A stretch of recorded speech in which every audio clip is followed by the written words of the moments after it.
Hola, mi nombre es Diego La Piedra y la clase de hoy es de apendicitis aguda y sus complicaciones.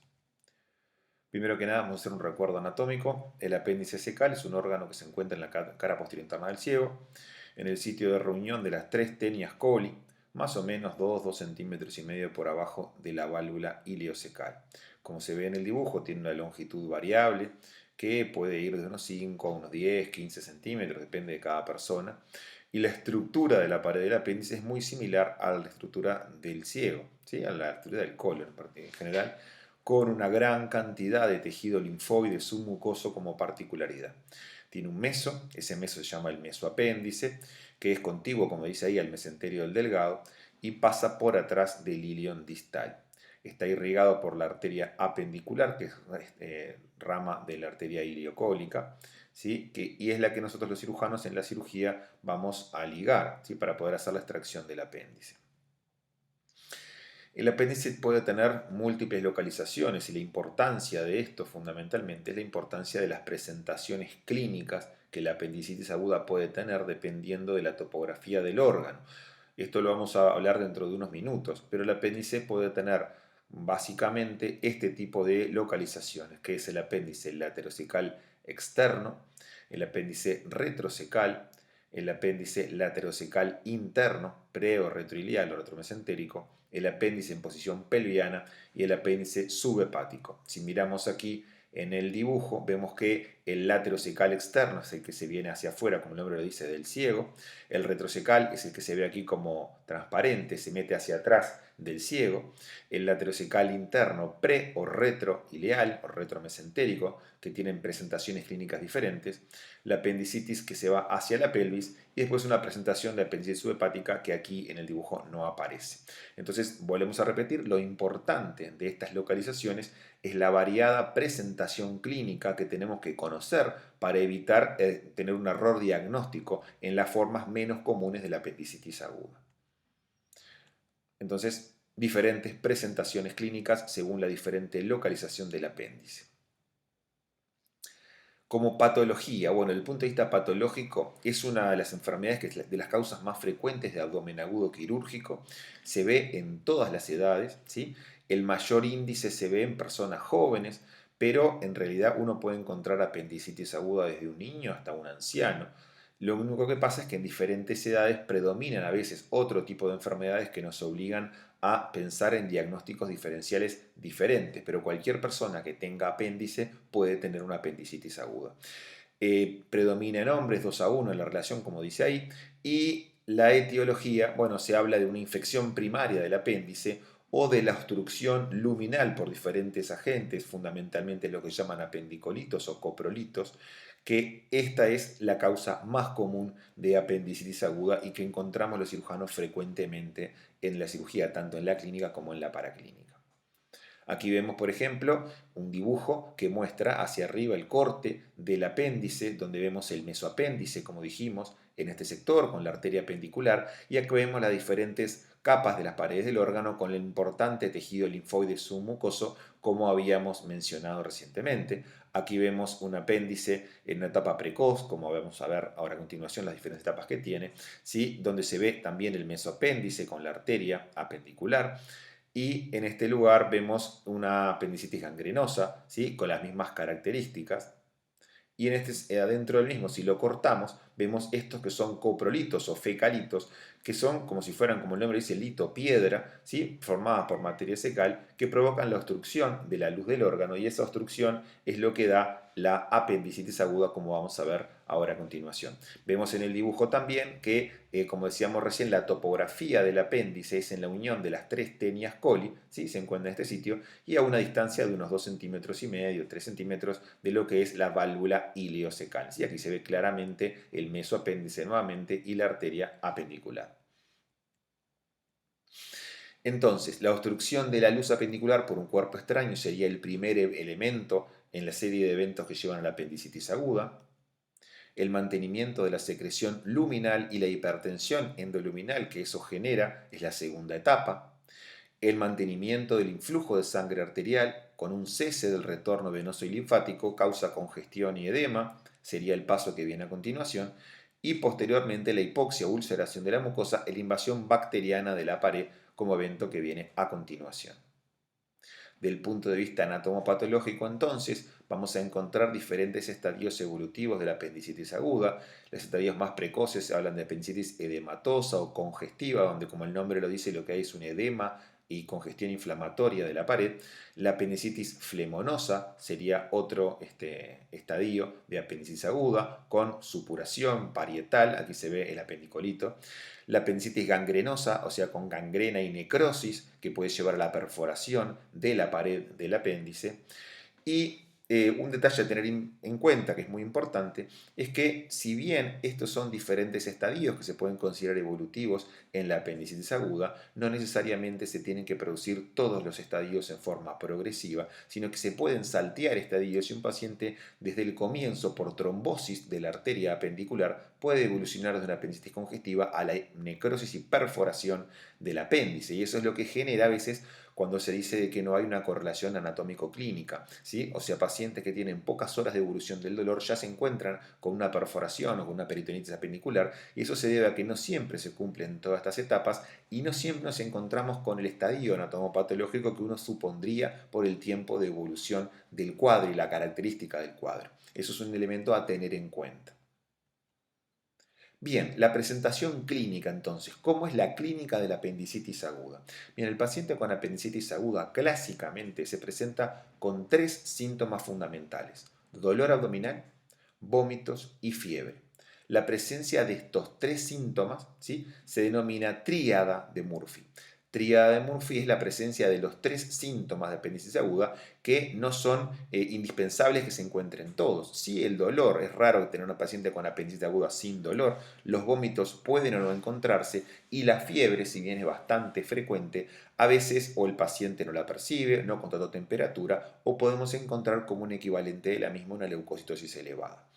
El dolor como elemento fundamental a su vez tiene una característica muy importante y que es un dolor que se inicia a nivel centroabdominal. Muchas veces los pacientes, sobre todo pacientes jóvenes, nos refieren que el dolor lo perciben como un dolor de una gastritis, una comida que les cayó pesado y minimizan los síntomas porque es un dolor por la topografía y sus características que les recuerda a otros dolores similares que puedan haber tenido. Son pacientes que, bueno, tienen dolor abdominal, tienen algún vómito, piensan algo me cayó mal y continúan con sus actividades. Son dolores que en intensidad pueden ser de un 5 en 10, no son dolores de tipo perforativo, ni son dolores invalidantes. El paciente sigue con su actividad, pero ese dolor comienza a hacerse permanente y a migrar con el paso de las horas, que pueden ser pocas horas o hasta 24 horas, migrar e instalarse luego en la fosa ilíaca derecha, generalmente desapareciendo el dolor del epigastrio. En ese interín, el paciente puede persistir con los vómitos y agrega la fiebre. Esa migración del dolor de ser centroabdominal, periumbilical o epigástrico hacia la fosa ilíaca derecha se denomina esquema doloroso de Murphy, con la migración del dolor entonces hacia la fosa ilíaca derecha. Estos tres elementos, como dijimos, son muy importantes, pero son tan importantes como inespecíficos, porque hay muchos cuadros no quirúrgicos y obviamente no apendiculares que se pueden presentar por dolor abdominal. Una persona puede tener vómitos por otras patologías gastrointestinales y la fiebre puede tener orígenes diversos. Por tanto, la apendicitis no tiene síntomas específicos de ella que sean solo de esta enfermedad y que no se presenten en otras. Por ende, tenemos que tener alto índice de sospecha, sobre todo cuando se tienden a presentar en personas sanas, de forma aguda y estos síntomas asociados. Otros síntomas que acompañan al cuadro, que tampoco son específicos de la apendicitis ni patognomónicos, pero que son frecuentes, es la presencia de una lengua saburral, que se puede acompañar de una halitosis y la anorexia. Al examen, cuando palpamos el abdomen del paciente, el paciente presenta dolor al palpar la fosa ilíaca derecha, con elementos de irritación peritoneal localizada, dolor a la compresión y dolor a la decompresión, y una distensión abdominal que se puede también encontrar localizada en la zona de la fosa ilíaca derecha.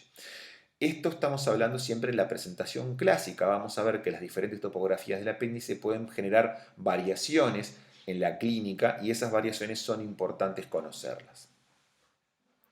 Para hacer el diagnóstico entonces, bueno, nosotros planteamos que el diagnóstico de la apendicitis aguda es un diagnóstico básicamente clínico, de sospecha clínica, y un paciente sano con un cuadro agudo con una clínica muy característica y un examen físico, como acabamos de mencionar, el planteo lógico es de apendicitis aguda y la conducta generalmente es quirúrgica.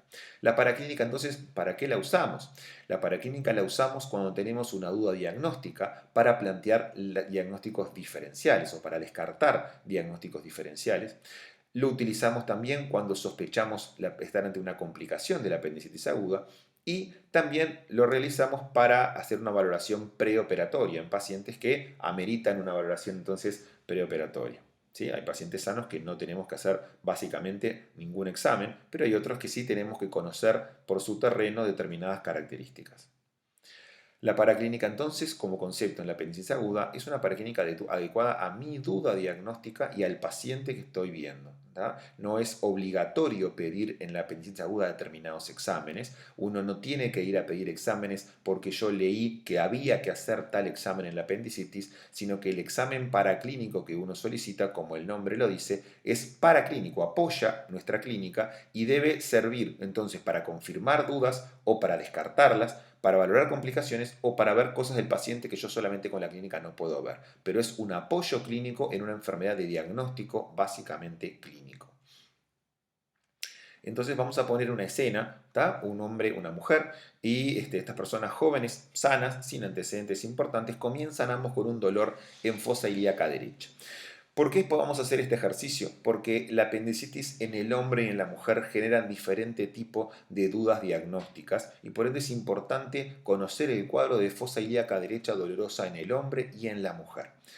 Veremos acá entonces empezamos por el hombre, está a la izquierda y empieza con un dolor en la fosa ilíaca derecha, ¿sí? Y nosotros nos planteamos, bueno, ¿qué enfermedad puede tener un hombre joven, sano, que comienza en forma brusca con un cuadro que parece una apendicitis aguda, por lo que ya mencionamos, y que al examen tiene un dolor a la palpación de la fosa ilíaca derecha?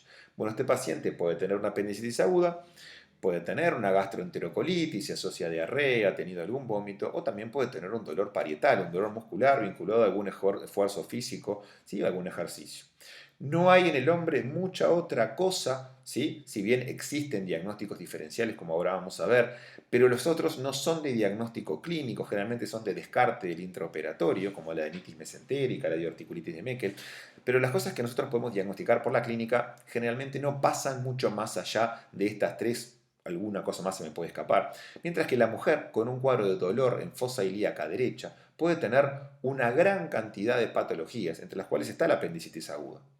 Puede tener también, como el varón, una gastroenterocolitis y un dolor muscular, pero una mujer puede tener patología vinculada a su anexo derecho, por ejemplo, una salpingitis, puede tener un quiste de ovario derecho roto, puede tener una torsión anexial, puede tener un embarazo ectópico complicado, puede tener una infección genital, una pelviperitonitis, puede tener infección urinaria. ¿Sí? Ambos pacientes pueden tener además, por ejemplo, un cólico nefrítico, pero vemos que en la mujer, ¿sí? Si bien la mujer puede tener apendicitis aguda igual que el hombre, y si el cuadro clínico es característico, lo tenemos que plantear también, la mujer tiene una gran cantidad de patologías también frecuentes, incluso más frecuentes que la apendicitis, que deben ser planteadas o por lo menos deben ser pensadas y descartadas en el cuadro de dolor en fosa ilíaca derecha. Por lo tanto, cuando hablamos de diagnósticos diferenciales, como decíamos, ¿existen diagnósticos diferenciales de la apendicitis? Sí los hay. Algunos son de planteo preoperatorio y esos son los más importantes, ¿sí? Para no someter al paciente a una cirugía que es innecesaria. Pero hay otros que son de diagnóstico intraoperatorio, como por ejemplo una adenitis mesentérica, una diverticulitis de Meckel, ¿sí? Las afecciones genitales femeninas vinculadas al anexo derecho se pueden diagnosticar en el preoperatorio y tenemos que orientar muchas veces la paraclínica con ese fin.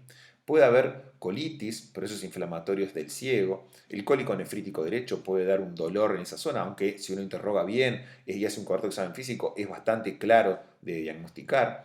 La colecistitis aguda, bueno, en general duele un poco más arriba. La úlcera gastrodenal perforada tiene un cuadro bastante claro, siempre con un dolor de tipo perforativo, y lo que confunde a veces es la migración del dolor, que en la perforación ulcerosa es similar a la migración del dolor en la apendicitis. Y también, como decíamos recién en la mujer, la infección urinaria.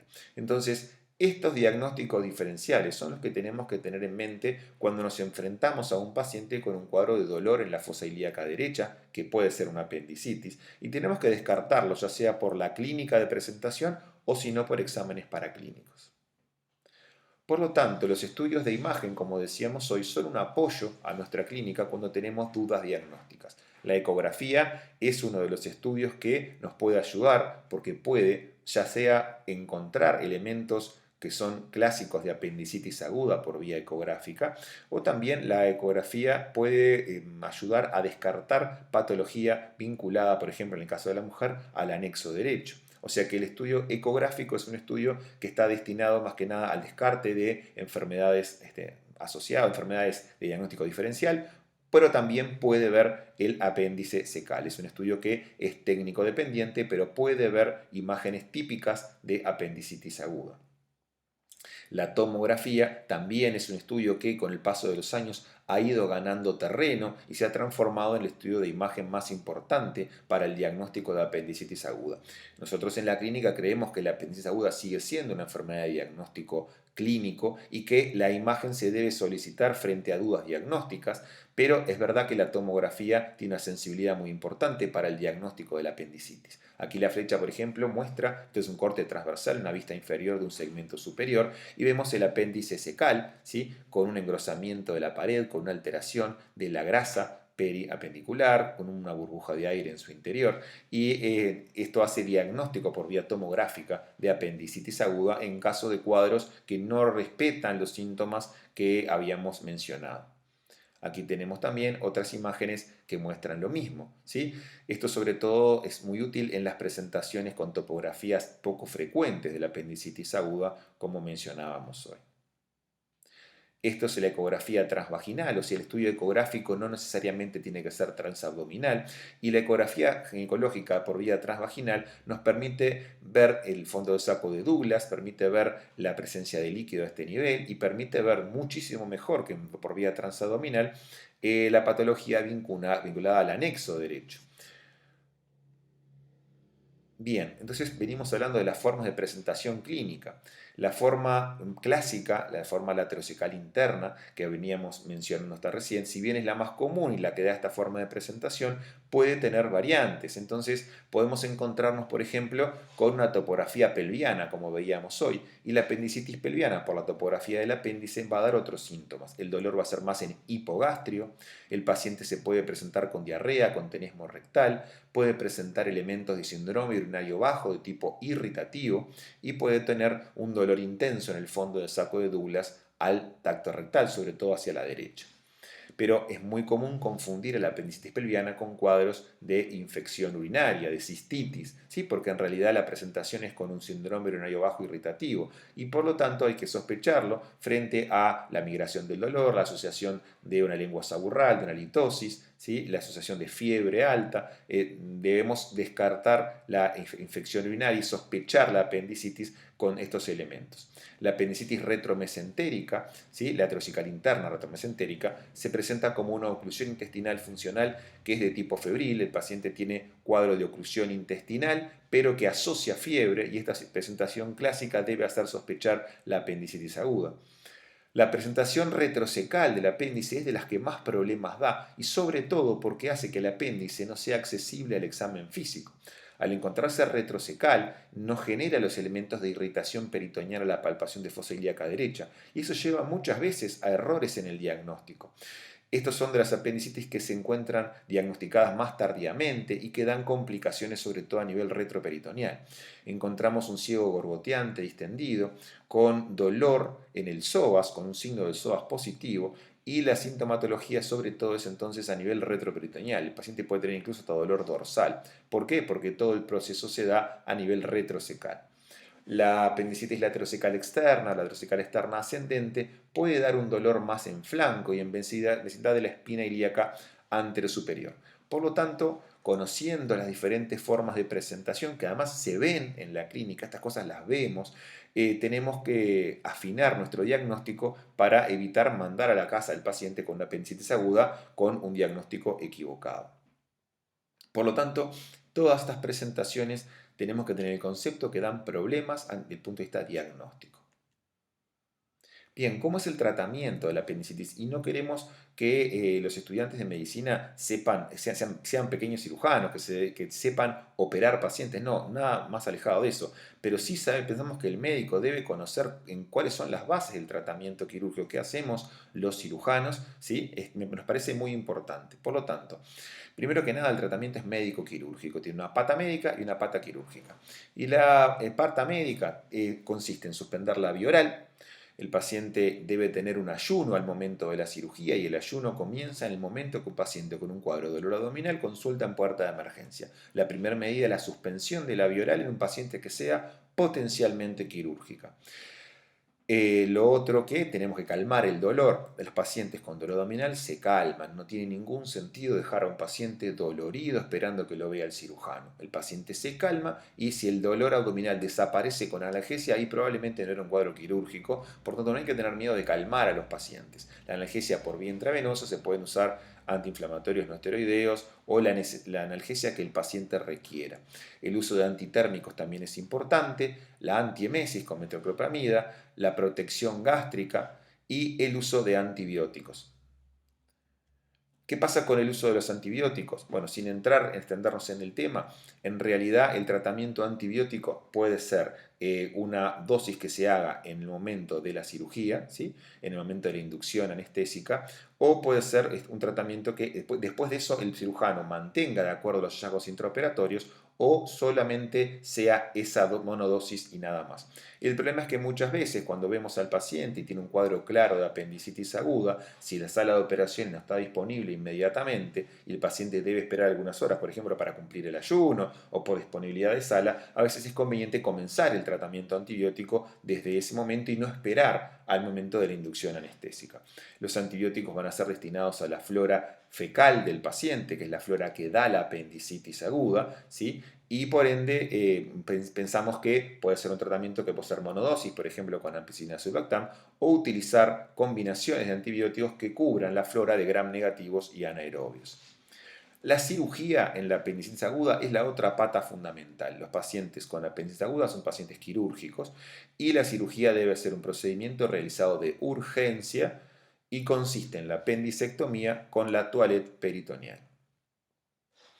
Hoy por hoy la apendicectomía es de indicación laparoscópica, ¿sí? El cirujano empieza colocando un trocar donde se pone la óptica, como se ve en el ojito en el dibujo, a nivel umbilical o periumbilical, y se confirma el diagnóstico de apendicitis aguda para luego colocar los otros trócares que se ven más abajo con el color rojo, que son las manos del cirujano, ¿sí?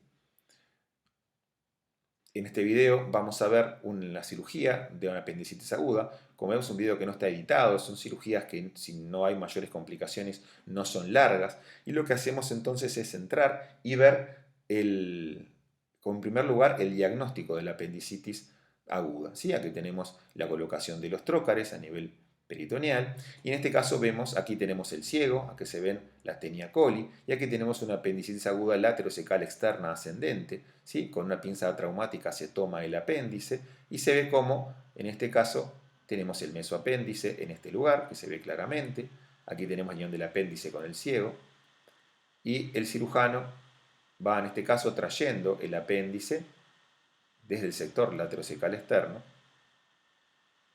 viendo que empezamos a encontrar elementos inflamatorios, un apéndice que se encuentra engrosado, aumentado de tamaño, edematoso, ¿sí? Con bien aquí en la punta se encuentra un poco flemonosa, aquí se ve cómo se tensa la arteria apendicular, y aquí se encuentra la punta del apéndice, ¿sí? Aquí vemos que hay pseudomembranas, y se ve claramente este piqueteado inflamatorio. Se comienza la liberación del apéndice secal,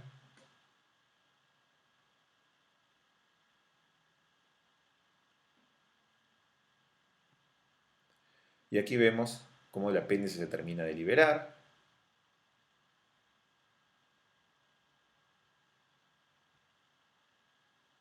Bueno,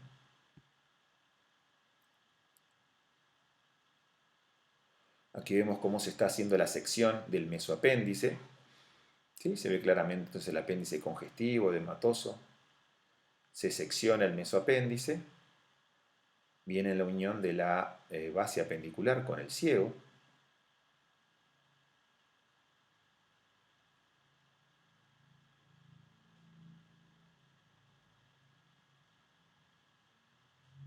Y aquí vemos cómo el cirujano coloca lo que se llama un endolupo, un lazo, con el que se va a hacer la ligadura de la base apendicular.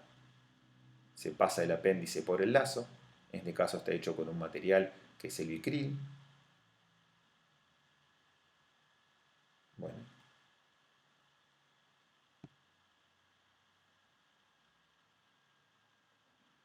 se hace la ligadura de la base apendicular, luego se va a colocar un segundo lazo,